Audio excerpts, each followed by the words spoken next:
The Galactic Council had convened in the Grand Hall of Aurelian Prime, the seat of interstellar diplomacy for over 10,000 years. Species from across the spiral arms gathered there.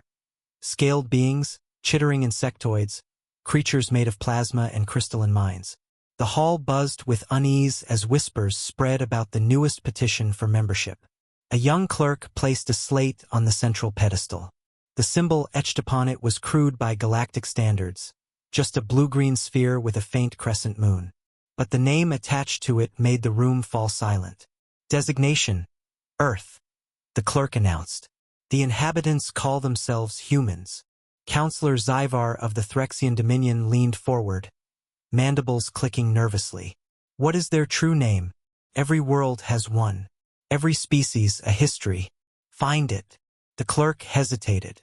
They submitted records. Fragmented, contradictory. But one name appeared repeatedly, across thousands of years, cultures, and languages. He activated the projector. The word blazed across the chamber. Terra. Gasps and low roars filled the air. The crystalline delegates dimmed their light in instinctive fear. The word was not unknown. The archivist of the council, a being older than empires, rose from her seat. "This cannot be," she whispered, her voice echoing like breaking stone. Terra was a myth, a forbidden name, the homeworld of catastrophes. Confused murmurs swept the hall.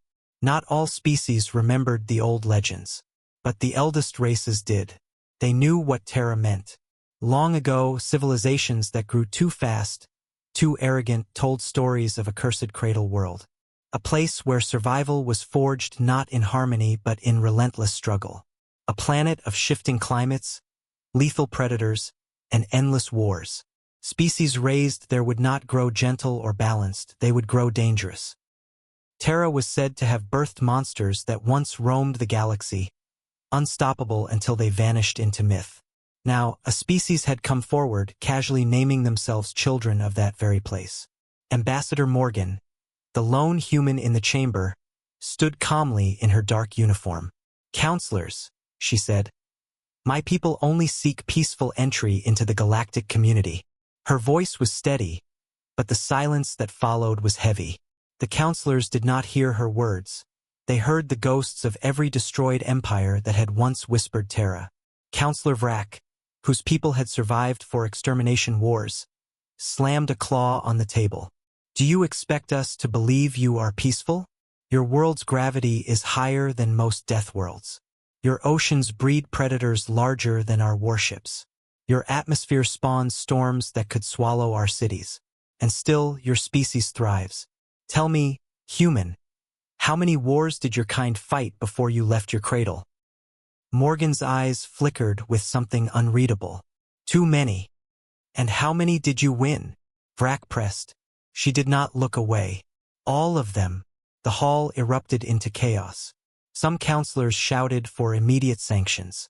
Others demanded Earth be quarantined, cut off, erased from the maps. Yet others whispered in awe, remembering half-buried records of Terrans, who had once ended wars that gods themselves could not stop. Finally, the Grand Arbiter raised his many hands for silence. "If this is true, then the galaxy itself is in danger. If Earth is Terra, then we stand at the edge of history repeating." Ambassador Morgan stepped forward, her voice cutting through the tension like a blade. "Counselors, you fear us because of legends, but those legends were written by those who underestimated us. My people have no desire to conquer or destroy. But if the galaxy insists on treating us as monsters," she paused, letting the silence draw tight, "then monsters are exactly what you'll awaken." Her words were quiet, but they carried the weight of every battlefield humans had ever survived. The council did not vote that day. They could not. For the first time in 10,000 years, the galaxy trembled, not at an invading fleet or a cosmic disaster, but at the realization that Terra had returned, and humanity had come to claim its seat.